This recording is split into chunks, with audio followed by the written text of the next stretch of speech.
Good evening, believers. How are you doing today? This is Love Coach Dasha coming to you today for the Healing Hour Live. Now, if you don't know what it is that I do here, you've never met with me before, you've never seen my live. I am a love coach specifically for women who are staying and wanting to reconcile after infidelity. You have been cheated on, and it was devastating, and you've never been in this much pain in your life. But knowing that has taught you you've never felt this much love in your life either. And you're not quite willing to give up on that. Just because the pain is present doesn't mean that the love isn't real. And this is your person, in spite of the immense amount of pain, the devastation, the shattering that you went through. There's still a part of you that says, we can work this out. We can be together. I can get past this. We can get to the next chapter if I can just figure out how. And I am here to teach you everything you need to know about how, because I have been through it myself. I am 18 years post the last D-Day. The last one was about 18 years ago at this point, and I learned so much from loving my husband deeply enough to forgive him that I've got a ton of knowledge to share with you now, and I can't wait. Okay? So if you've got questions, comments, thoughts, complaints, please put them in the comments. I will answer every question that comes. And just hang with me for a little while, learn a little bit about the basics of being able to heal after this type of trauma, and stick around for a little bit deeper lesson at the halfway point. Okay. All right. So the very first thing you need to know about this situation is this is a trauma. You have been through a trauma. That is what it is. There is nothing less than that. This is, I know people feel like trauma needs to be some kind of life or death situation, but the thing is, your brain took it as a life or death situation. So it will feel like that to you, and you have the same reactions that you have if it is actually a life or death situation. We've just got to learn that actually, no, we're safe. Our lives are not on the line. Just because we were hurt this way does not mean that our lives are in danger. And then getting ourselves regulated, getting ourselves able to be compassionate and understanding and open again, and connecting with our partner again is going to get us past this chapter. I know right now it feels like you are lost in the woods, but there is a path out of the woods. Now, if you don't have it yet, please put path in the comments, PATH in the comments, and you will get the link sent to you for my guide, How to Heal and Reconcile After Infidelity. Now, the things that I'm going to tell you in this live, a lot of them are going to be in that guide, and there's going to be some things that I wasn't able to cover in the guide as well.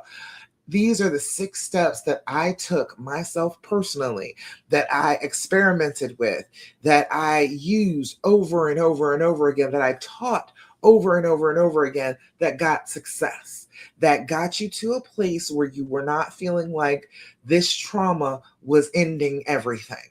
It is a chapter, and we can find our way out of these deep, dark woods and find ourselves back at home in our castles just as soon as we get control over this trauma reaction that is happening inside our bodies. And you must remember, this is a bodily reaction. If you can do something about what your body is doing about this trauma, you are going to start to feel better. So I'm going to teach you things that you can do all on your own, no help whatsoever. You don't even need him to participate, that are going to start to heal the damage that has been done from the trauma inside your body. Okay? All right, the first thing you need to know, the first thing that I'm always going to tell you to do anytime you talk to me, whether you are talking to me here, whether you're one of my clients, I'm always going to tell you this first. Do your deep breathing. That is the key number one thing that you are going to start to do that is going to help you to regulate these feelings, that is going to help you to start to calm down, get a hold of these fearful thoughts that keep coming to the surface, these repetitive negative thoughts that just keep on making you obsess about what has happened. When you do your deep breathing, you are doing the opposite breathing of the fight or flight response. When you have that fight or flight response, your breath comes much more short, much more shallow. It is sipping in air and never fully blowing out, exhaling all that excess carbon dioxide that is built up in your lungs. Again, this is a physical thing that is happening to you. So if your breathing changes and the chemical composition inside your lungs is different, your body's going to think that you're in terrible danger, that something awful is happening to you right now, even though it's just a memory of something that bad that happened to you. So we've got to get control of the breathing, get that chemical composition inside our bodies back to the normal, not even just back to normal, back to soothed, calmed, regulated, in control, feeling safe. That's what we need to get it to. And if we can do that on a consistent basis, we are going to tell our bodies that we are safe, and then that reaction won't keep coming and throwing itself at your head. Okay? So we're going to do our deep breathing. What we do is 4, 7, 8 deep breathing. Now you can do whatever breathing technique you please as long as you are doing it. And you are doing it at least 5 times in a row, 5 times per day. So make sure you set an alarm in your phone, 5 separate alarms that are going to remind you to take that 1 minute to do your deep breathing. The consistency counts. The consistency lets your body know that over and over and over again, you felt safe. You were okay. And then it starts to let go of that reaction, okay? So we do 4, 7, 8 breathing. What you're going to do is blow out, try and deflate your lungs entirely, get all of the gases out of there. Then you're going to inhale for a count of 4 through your nose if possible.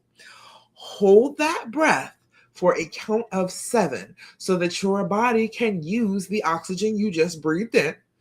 And then you're going to blow out like you're blowing out an entire cake full of birthday candles for a count of 8. Now, when you do this, you are teaching your body that you are safe, that you are able to fully exchange your oxygen and your carbon dioxide. Your body is safe in this moment. Then you can start to think about other things. Your brain will be clearer for you to be able to for you to be able to think about what you want to do from here on out for your own healing. I think I need an allergy pill. All right. So we're going to do the deep breathing. We're going to do this 3 times in a row, just for the sake of time on the live, but 5 times a day for you at home, okay? Woo, get myself together over here. All right. All right, we're going to do our 4, 7, 8 breathing. Come on, join me for a little deep breathing session, okay? First things first, you're going to blow out. Make the noise. Inhale through your nose. 2, 3, 4. Hold it. 2, 3, 4, 5, 6, 7. Blow out. 2, 3, 4, 5, 6, 7, 8. Again. Inhale. 2, 3, 4. Hold it. 2, 3, 4, 5, 6, 7. Blow out. 2, 3, 4, 5, 6, 7, 8. Last time. Inhale. 2, 3, 4. Hold it. 2, 3, 4, 5, 6, 7. Blow out. 2, 3, 4, 5, 6, 7, and 8. Beautiful. How do you feel when you do your deep breathing? Again, This is a trauma. It is affecting your body. So we've got to start changing how our body feels. There should be physical changes in your body when you do your deep breathing. You can start to feel a little clearer, a little sharper. You can start to feel a little sleepy. You may yawn. You may feel like you've got energy all of a sudden.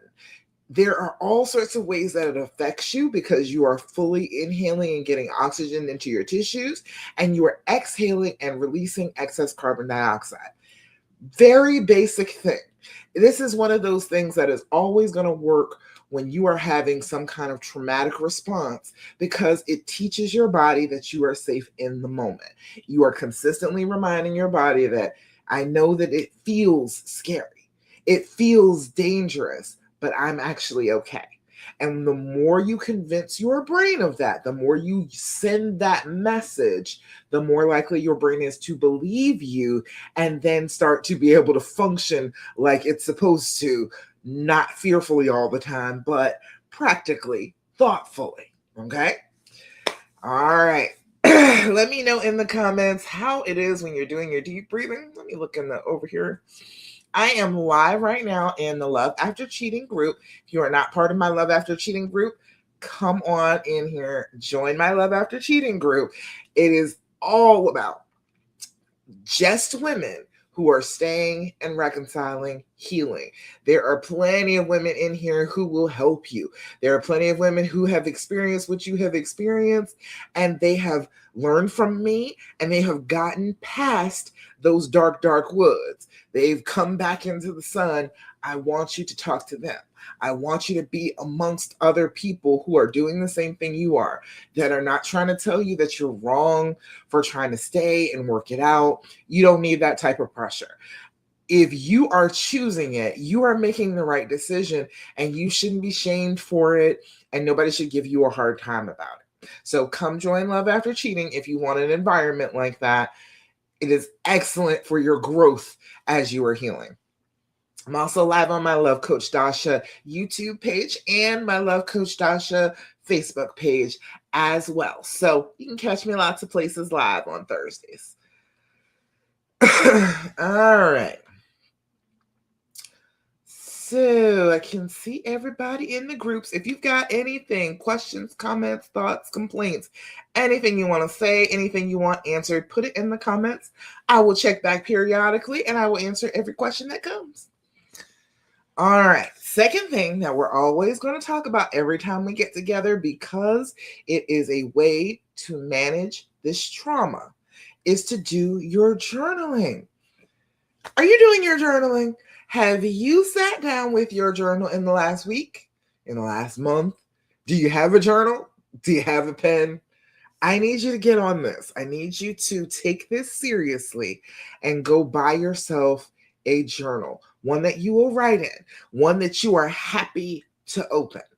Every time you open it up, you're like, oh, this is the sacred tomes. Let me break this bad boy open and fill it with the wisdom that I have been learning as I have been dealing with this trauma. You need a journal. When you are able to journal on a consistent basis, you are taking all of those chaotic thoughts that are in your brain and you're putting them down on paper. A lot of the time, you will find patterns in what you write. If you're doing this on a consistent basis, like I want you to start with at least 5 minutes in the morning, 5 minutes before you go to bed. If you're doing that on a consistent basis, you will find that there are certain thoughts that you have in the morning. There are certain thoughts that you have in the evening before you go to sleep.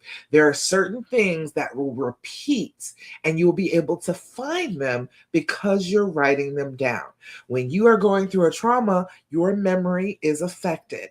You think that you are remembering everything in crystal clarity. It feels HD, doesn't it? When you are in pain, everything is so sharp and clear, and you know you'll never forget it. And that is not the way trauma works. If you are experiencing it in the moment, yes, it's sharp, but you don't form long-term memories as well when you are going through a trauma. So you're not going to remember things as well as you think you will. So if you are writing them down and then you go back through once a week, just Flip through, see if there are ideas, thoughts, things that you kept writing, things that repeated over and over again. You will be able to find your triggers. You will know ahead of time when a trigger is going to attack you so that you can make a plan to attack it back. You do not have to be completely helpless. The journal is the playbook to you. So if you are doing this on a consistent basis, it is going to help you to feel more in control of what is happening to you after this infidelity. Okay. So when you are doing your journaling, and mine is, it was right here.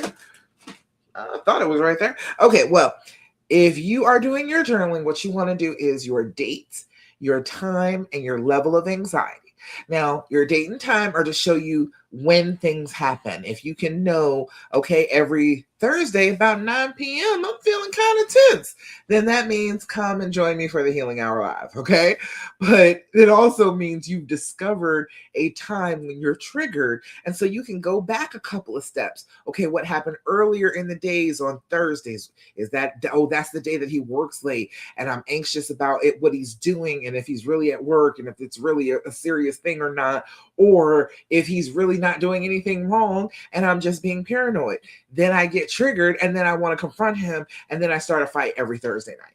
So then you will know what is going on with you before it happens, so you can anticipate it. You can comfort yourself. You can say, wait, I know he is going to work.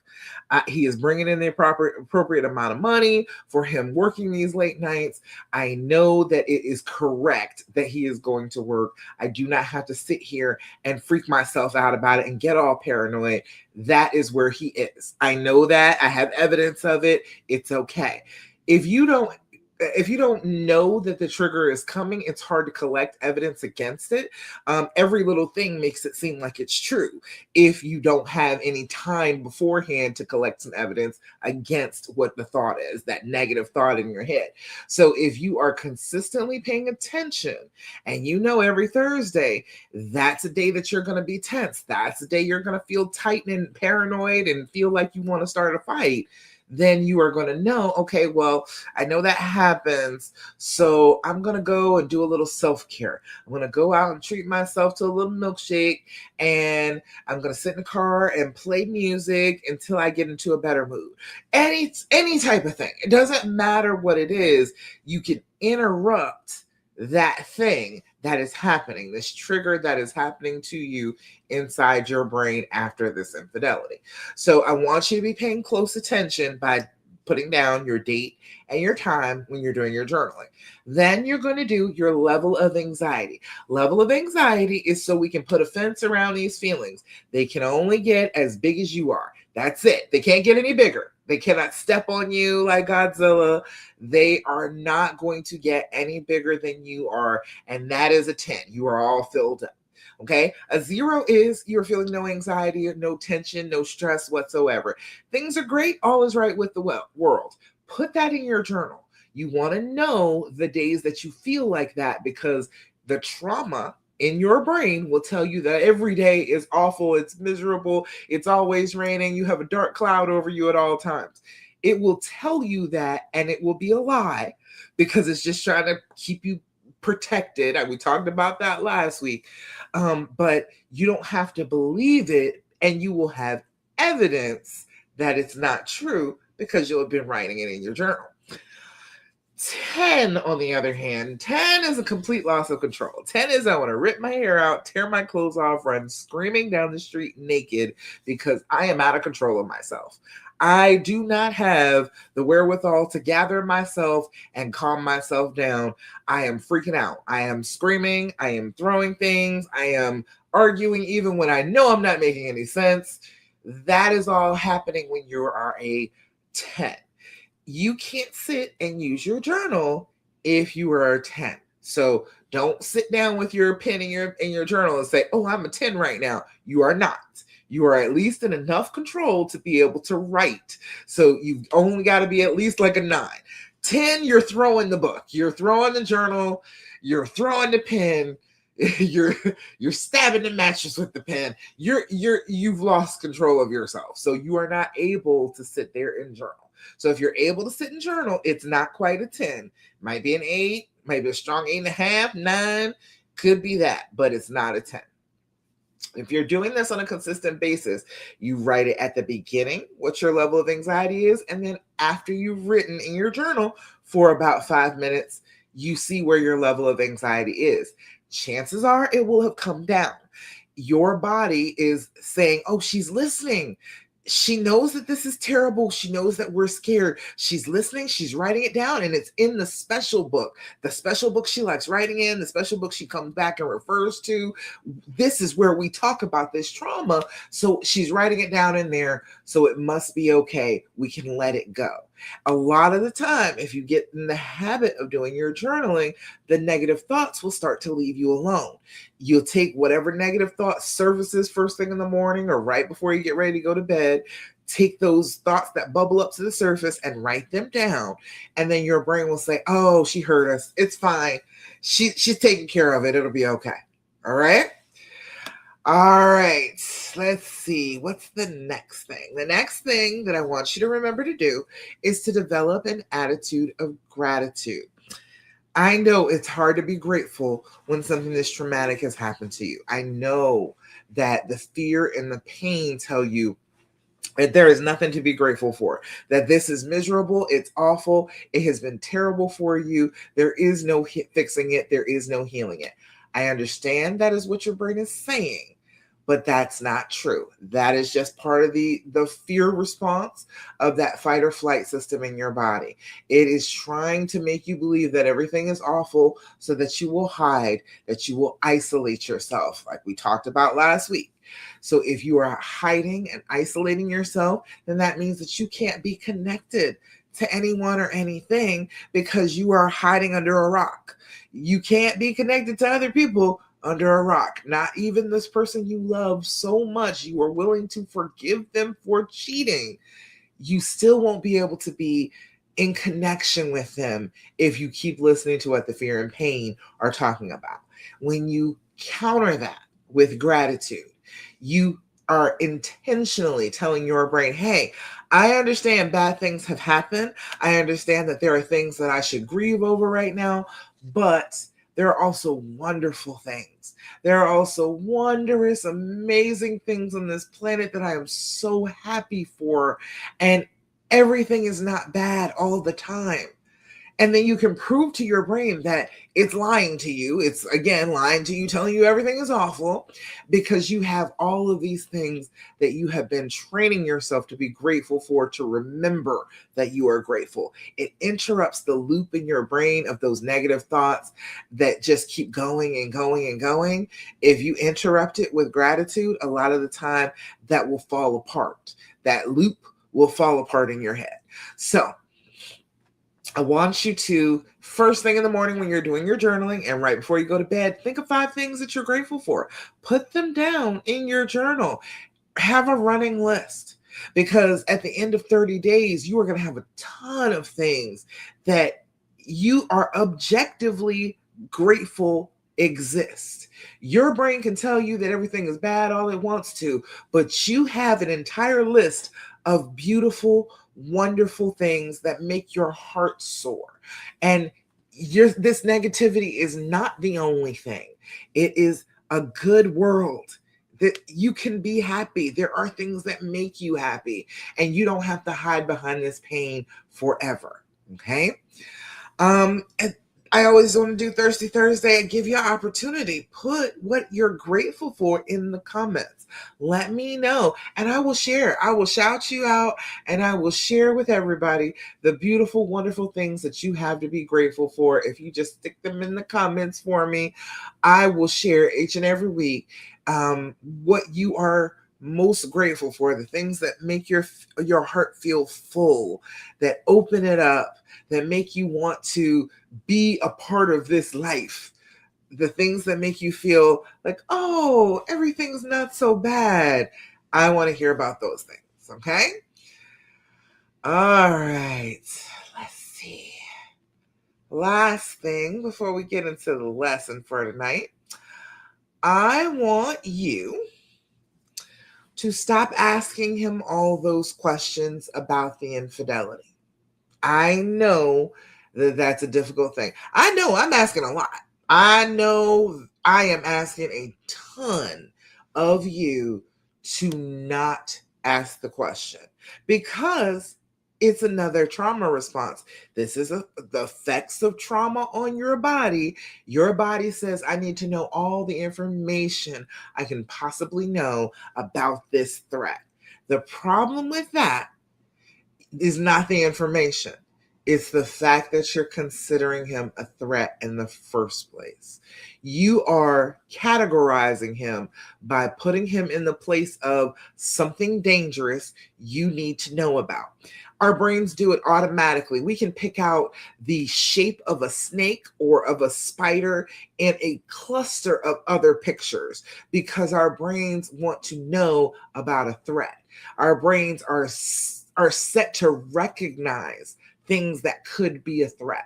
So if you are asking a lot of questions, finding out lots of information about this cheating, about what he did, about how they talked to each other and how they had sex and how long they were, all of those details, you are saying this is a threat and I am taking it as a threat and I am trying to gather as much information as I possibly can about this threat because this threat can hurt me. Okay, that is what you are doing when you do that. Now, I understand it is a trauma response and it is hard not to do it. I get that, but you got to give yourself a little willpower and stop asking those questions. You have enough information. You do. You have plenty information about what happened. Just knowing that he cheated is plenty of information. You got to heal from there regardless. If you just keep finding out detail after detail after detail, you are giving yourself more things to heal from.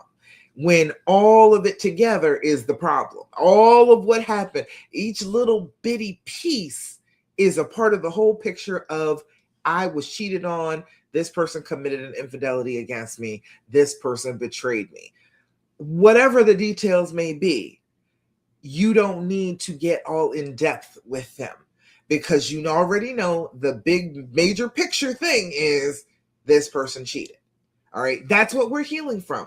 All of the little details, you will start to take them as separate things to heal from instead of part of the whole. So you're going to make your healing more difficult for yourself and you're treating them like a threat when you do it. Now, I say all that.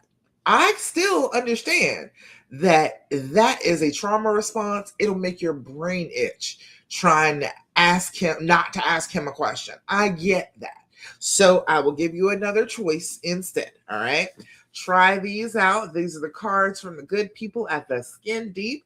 The and THEAND is how you spell it. You can get these off Amazon. Excellent cards. This is the Healing Edition deck, and this one is all about healing, reconnecting, getting closer. Something has happened. It doesn't have to be cheating, but something has happened that your relationship needs to heal some. These are good questions to ask each other back and forth to start to gain that connection again. Because your brain tells you you're just trying to connect with them, right? Well, yes, I need to just connect with him. I'll just ask him a little bit more about the affair so then we can connect. That's not what your brain is trying to do. Your brain will tell you that to make you ask the question, but it is just trying to threat assess. That's all it's doing. It is not trying to get any closer. It's not trying for any connection. So instead of listening to your brain, pick a couple of these cards, do about 2 or 3 of them. This is a good half-hour long conversation. You will feel closer and more connected, even though your brain doesn't necessarily want you to get that way. Okay? So I'll give you a couple of questions. What do you think is unique about our relationship? That is an excellent question. That is a much better question than the questions you want to ask. How did you have, what positions did you have her in, and when did you meet, and how long was this going on, and what did you say to her, and what did she say to you? Much better question than any of those. What do you think is unique about our relationship? All right. I think that it is unique about our relationship that we made it. We made it through the infidelity. We loved each other. We're friends. We like each other. And so, as strange as both of us are, we want to be together. We want to connect with each other. And we try not to give each other too much of a hard time about how weird we are. All right. All right. Oh, you know what? It even gives you a fill in your own question thing. So you can ask about the affair, but try not to. Okay. If you get one of those, try not to. This one says, "What do you think I really need to hear these days?" Good question. Look, he might tell you something good, might tell you something do your heart good. All right. Better than telling you something that will make your heart break, right? Isn't that much better? What do you think I really need to hear these days? And one more. What memory do you have of us that you will never forget, and why? Don't you want to hear the good memories? I flipped through my photos of the two of us. I was like, oh, that was a good memory. And we went out and we looked so cute together and we were so in love. We was feeling good. You want to talk about those things. If you want to heal, if you want to reconcile, you've got to put yourself back in the position to be thinking about the positive, the good things between you. You can't just think about the betrayal forever and ever. You got to think about good stuff too. So, what memory do you have of us that you will never forget, and why? That question wasn't even about a positive memory, but we're going to make it a positive memory. All right. All right. So, that's it for the beginning part here. I got a little bit to teach you today.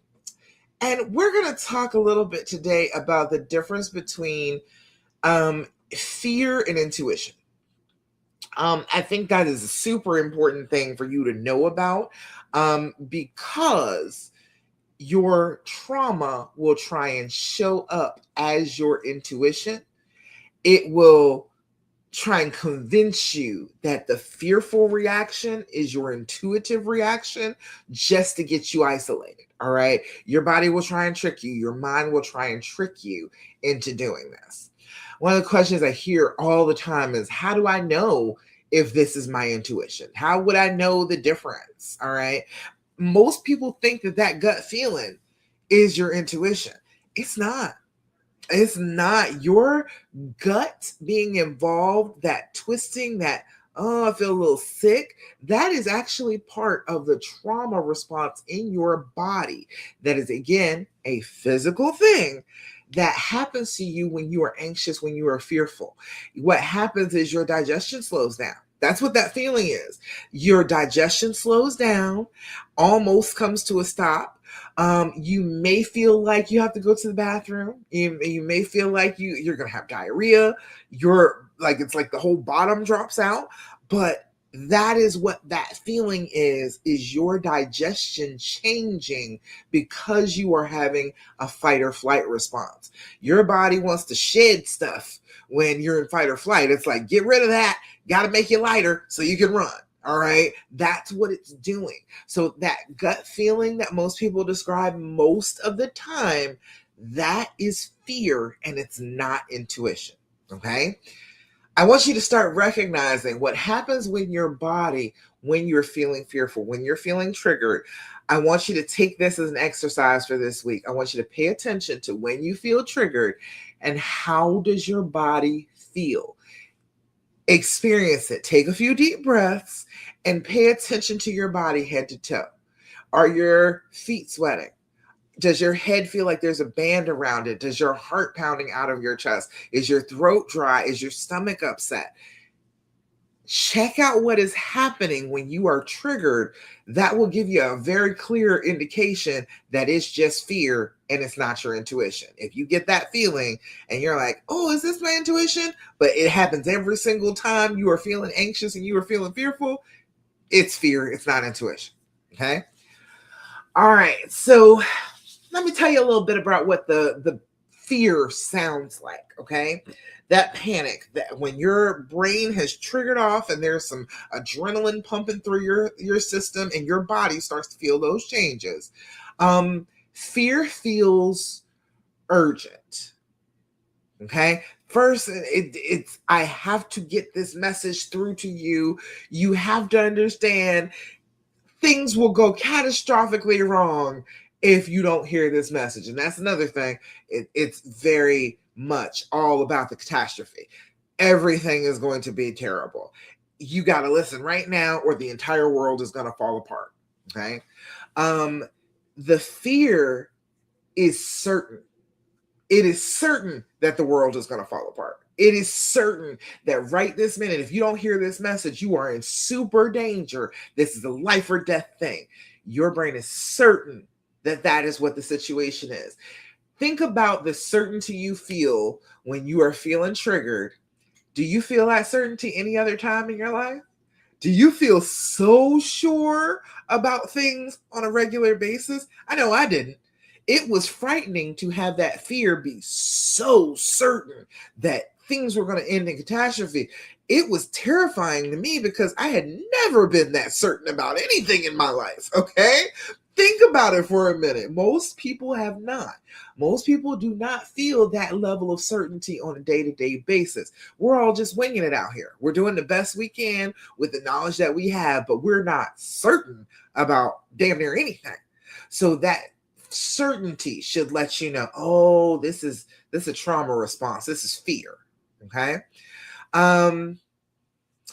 Your fear wants you to go into action right damn now. It does not want you to wait. Do something.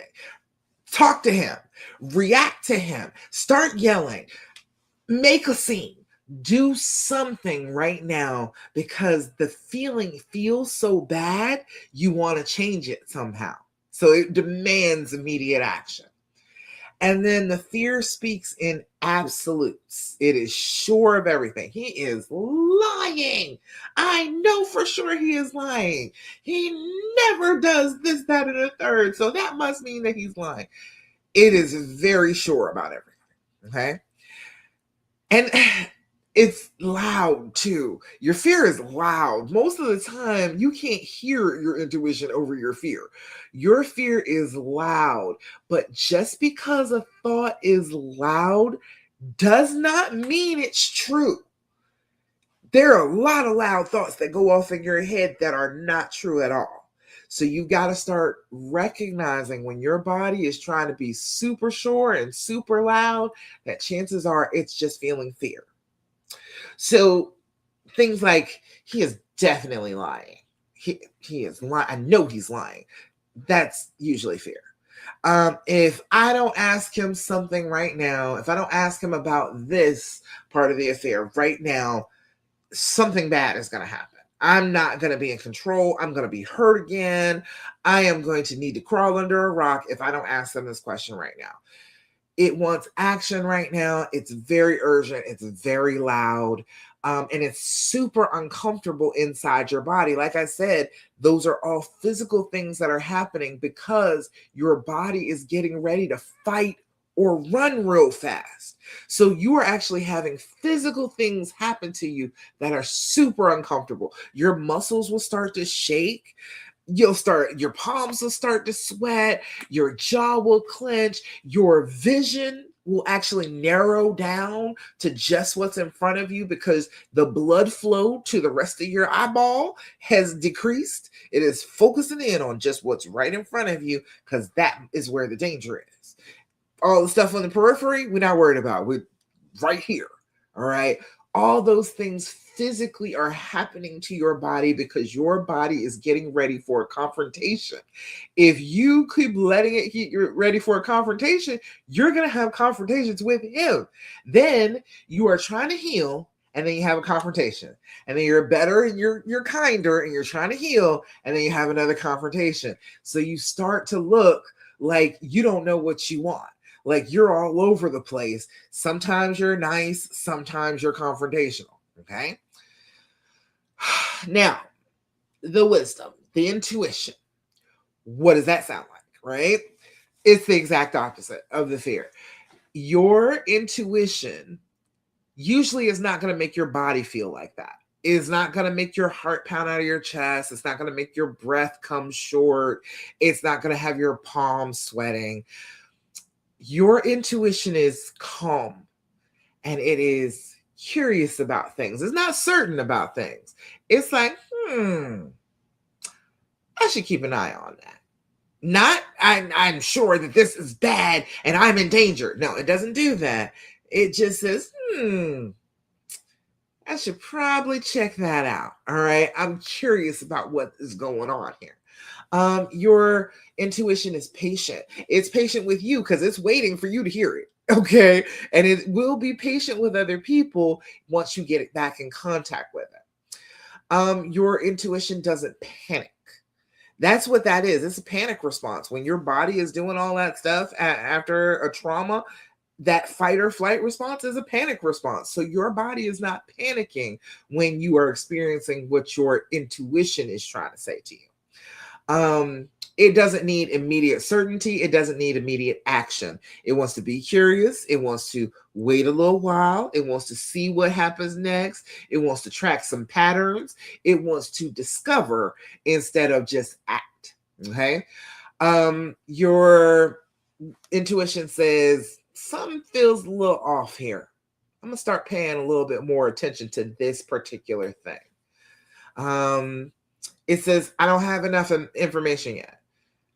I feel that something is not quite right. Something is a little off, but I'm not super uncomfortable. I don't have enough information to make a judgment yet. So I'm just going to hold off. I'm just going to hang on for a second.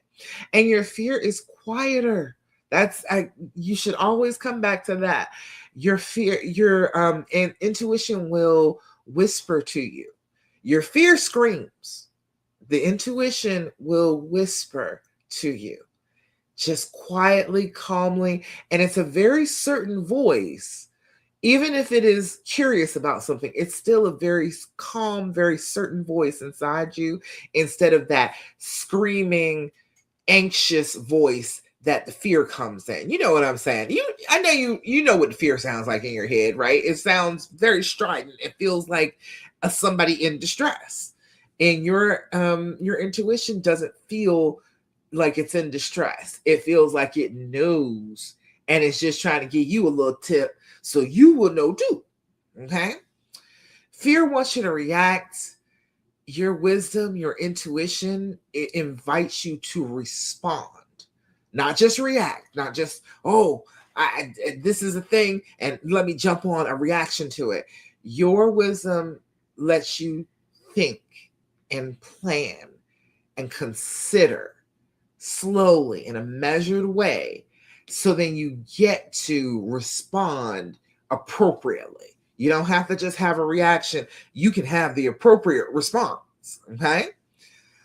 So in order to get to the appropriate response, what do you need to do? First thing, always breathe. Okay, you're holding your breath right now. If you are super anxious and you got that fear screaming in your head, you're holding your breath. You are increasing the level of carbon dioxide inside your lungs. You are starting to freak out. Okay, you are not breathing properly if you are anxious. So just take a moment and reset that. Blow out. Make the sound of exhaling, because that is a trigger in your brain. If you make that sound of you make that sound, that is the sound of, oh, I'm calming down now. So your brain picks up on that trigger. And so every time you make that sound, your brain is preparing to calm down too. Okay. Do your breathing, blow out, fully inhale, expand your lungs, shoulders back and down. Body language is key when you're doing your deep breathing. If you can open up, you're going to get a full deep breath in there. Okay. Shoulders back, shoulders down. Not up here by your ears. That's anxiety. All right. Push them down, push them back. That is how you're going to fill your lungs completely, and then exhale completely. Then you're going to regulate yourself. Part of it is your body language. Uncover yourself. Okay. If you're like this, uncover. When we do that, it's a animal response. Is my soft underbelly is showing, let me cover it. I'm afraid that something is going to eat me. Let me cover up my soft parts. Okay. If you open up, you are teaching your body, no, no, there is nothing here that is going to eat me. I am completely safe. So you are teaching your body to be regulated in the moment. Grounding exercises. 5, 4, 3, 2, 1 exercise. 5 things you can see, 4 things you can hear, 3 things you can smell, 2 things you can touch, and 1 thing you can taste, I think it is. It grounds you in your body. When we are having that panic reaction, we kind of come up out of our bodies. Have you ever had that dissociated feeling? Like I would feel like I'm standing behind my body looking at me over my shoulder, but some people feel like they're in front, some people feel like they're off to the side, but you're not in here. When you do those things, when you feel the seat beneath your butt, and you hear the air conditioner turning over, and you um smell the smell of my cosmetics, and you taste, I haven't had any, I just had water, so I don't know, taste, you know what water tastes like. When you do that, you are bringing yourself back inside your body and trying to connect yourself again, instead of floating off and getting prepared again to fight or to run. Another good one, and this sounds a little woo woo, but it works, and I do it. So I'm gonna tell you about it. Ground yourself with a tree. It helps to regulate your body. Go outside, wrap your arms around the nearest tree and hug it. Squeeze it as tight as you possibly can. Strangely enough, it will release a lot of that tension in your body, and it's like the tree absorbs it. If you feel funny doing that, or you don't have a tree that you can wrap your arms around, go sit at the base of a tree. Sit with your entire back up against the tree, and imagine, put yourself in the frame of mind that what is wrong inside, what you're feeling, the negative feelings, the terrible thoughts, that they are draining down, and they are going into the ground, into the roots of the tree. Strange enough, it works. Okay. It is a grounding exercise that helps you feel very, very regulated, very at peace when you do it. Okay. I'm only going to tell you things that work. Might sound strange to you, but it does work. But just doing something to regulate yourself, get yourself back into your own body, and saying that you're in control. Then ask yourself a few questions. Now that you've done a little deep breathing, you grounded yourself a little bit, your head is probably a little clearer. Ask some questions now. What evidence do I have that this is true? My fear is screaming this, okay? But there's a lot of screaming and there's not a lot of evidence. Is there any evidence? Let me see. Is there anything that would make me believe that what is going on in my head right now is true? If there is no evidence, you can't even bring it to court. Don't even worry about it. It's probably not true. It's probably just fear. Ask yourself what story you're telling yourself. Am I telling myself the story that our relationship is busted after this infidelity, and we'll never get back together, and we'll never be able to work things out, and I'll never be able to trust them again? Is that the story you're telling? Yeah, you're going to feel fearful then. Yeah, that's not intuition. That is fear. That is, I am terrified of that, because chances are that's not what you want. If you're here with me, you're working with me, you want to connect again. You want it to be okay. So if you're constantly telling your story of it didn't work out, that's fear. That's not what you actually want. That is what your body is trying to tell you to protect you. And then, yeah, am I trying to protect myself, or am I trying to understand what's actually happening? Give yourself some questions about what's happening. Try and question it and be curious about it. Not trying to back away, not trying to put space, but actually lean in, ask some questions, see what's going on inside your head, inside the situation, instead of trying to back away and isolate yourself in the moment. Okay. Those are the things, those basic things that you can do each and every time you get triggered, you start feeling fearful, you breathe, you regulate yourself, and you ask yourself some hard questions. Okay. I had to do All of those. I am telling you things that I know for sure work because I had to do them. So I am letting you know, I'm letting you in on all the secrets. I am speaking to you now from your future that all of this stuff will work, but you have to do it. You have to recognize that this is a trauma response and your body is doing things that it's supposed to do. It's automatic, but you are the pilot. You are not a passenger here. Your body is doing these things on autopilot because if this was a life or death situation, you don't need all that thinking time. You need your body to snap to and do what needs to be done to protect you. But your honey is not a life or death situation. The person that you love and you want to open yourself up to, you don't want to treat them like a threat to you in every step of your day, or you will never be able to open back up to them, never be able to connect again. We've got to go ahead and remember that it's very, very uncomfortable when the fear is speaking. It was super uncomfortable in my body, made me panic all the time, made my chest hurt, made my stomach upset, made my head, like I had a headache back here on a regular basis. It was uncomfortable. It didn't make me feel good to be fearful all the time. But once I started to quiet that voice, started to regulate, started to breathe, started to bring in everything that I needed to do to get myself back under control, it stopped being so uncomfortable and it stopped being so loud. And then I was able to hear my intuition.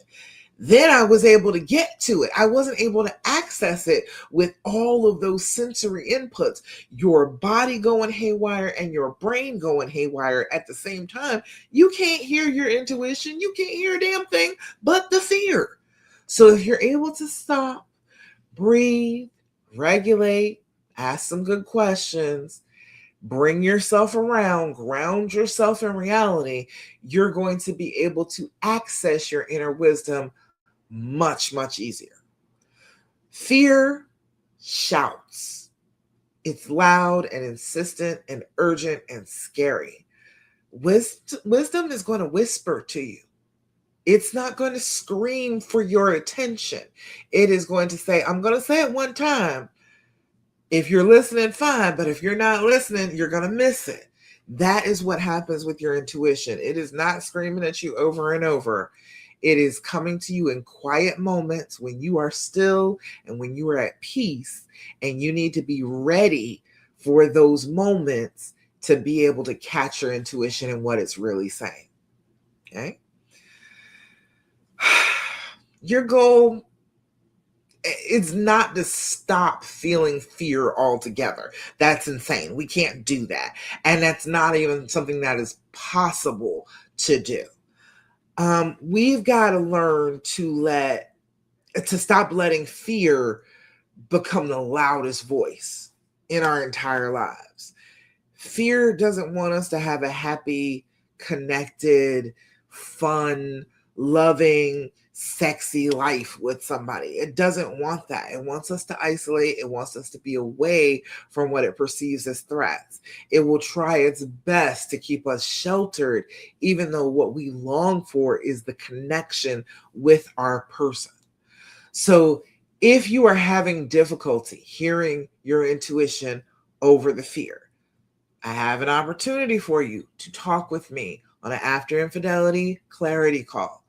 You will get real clear about what is fear going on in your brain, just that fear speech from inside you and from other people.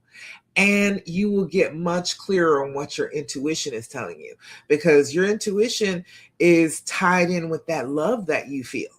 Usually your intuition will try to lean you in the direction of connection. So we've got to start downplaying some of the fearful stuff and listening more to that intuition that is trying so hard to let you love and be loved. So if you get on a call with me, it is 45 minutes. You're going to tell me about what's going on, and I'm going to give you clarity about what is happening and what you can do to start to feel better right now, today. After that conversation, You're going to feel better. You're going to feel like you know where the path is. You can start to walk it on your own. And then once you start walking the path, that's the great part. When you start to heal and you walk that healing path, you start to heal the entire relationship, because when you change everything around you, even him.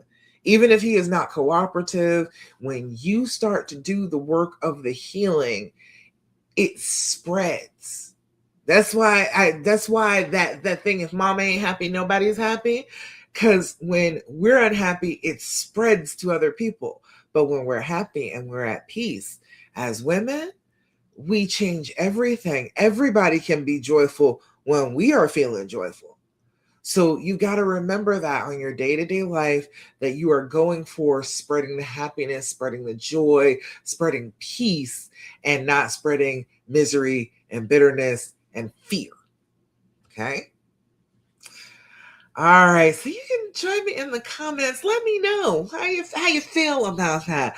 What is your fear screaming at you right now? What has it been saying inside your brain that is freaking you out? And what was the last thing that your intuition said to you that you heard very clearly and you were like, oh yeah, that's my intuition. It spoke very clearly. It spoke calmly to me. I am sure about its message. What was the last thing that your intuition told you that you were sure was your intuition? Okay. All right. That's it for the lesson for today.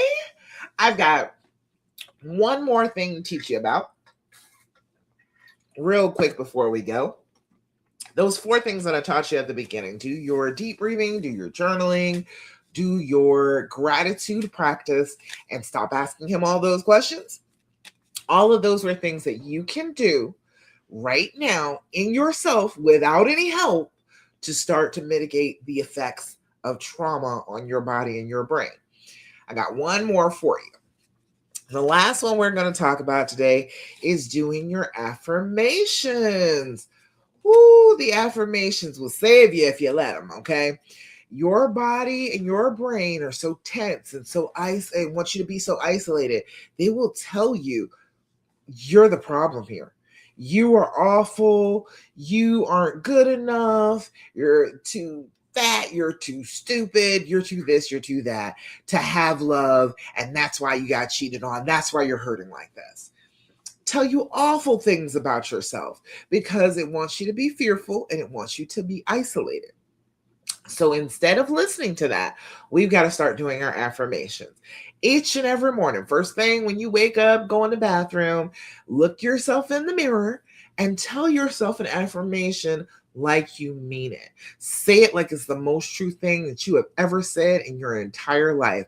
Say it like this is your best friend you're talking to and you need her to believe you because you love her so much and you want her to believe good things about herself.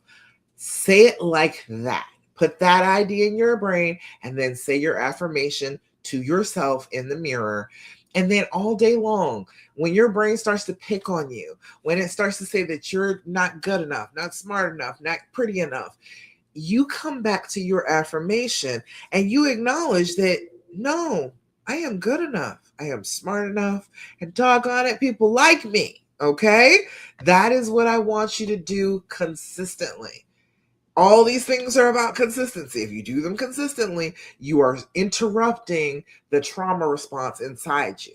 Then you can start to get to that good healing instead of fighting with yourself all the time. Okay. So I've got affirmations. Now, if you want affirmations specifically for how to heal and reconcile after infidelity, go ahead and put affirmation in the comments and I'll send you a link to my 60 days of affirmations specifically for that healing and reconciling, okay? But these I just got from Five Below. So I like this one. Today I am receptive. Today I will let go of the past. I will live in the present and I am looking forward to a bright future. Oh, I like that. That's a good affirmation. Today I am receptive. I will receive things. I will receive compliments. I will receive money. I will receive all the good things in life today. Whatever good wants to come my way, I deserve each and every bit of it, and I am receptive to it. Put that idea in your head first thing in the morning. You're going to feel better throughout the day. Okay? Today I am receptive. Today I will let go of the past. I will live in the present, and I am looking forward to a bright future. All right. All righty, y'all. That is about it. Now, remember what I told you. Do your deep breathing, do your journaling, do your gratitude practice. Stop asking him all those questions and do your affirmations. But more than anything, I want you to make sure that you don't do what the fear and the pain tell you to do. Do what is the opposite of the fear and the pain. Everything that it's screaming in your brain, take yourself off of that path, turn around, and do the exact opposite of what it's saying, and you will be on the healing path each and every time you do it. All right? Trust me, I know about these things. All righty, y'all. Thank you so much for joining me for the Healing Hour Live. I'll be back with you again next week, 9 p.m. Eastern Standard Time on Thursday. Until then, I love you and I'm so, so proud of you. And I will see you again then. Bye.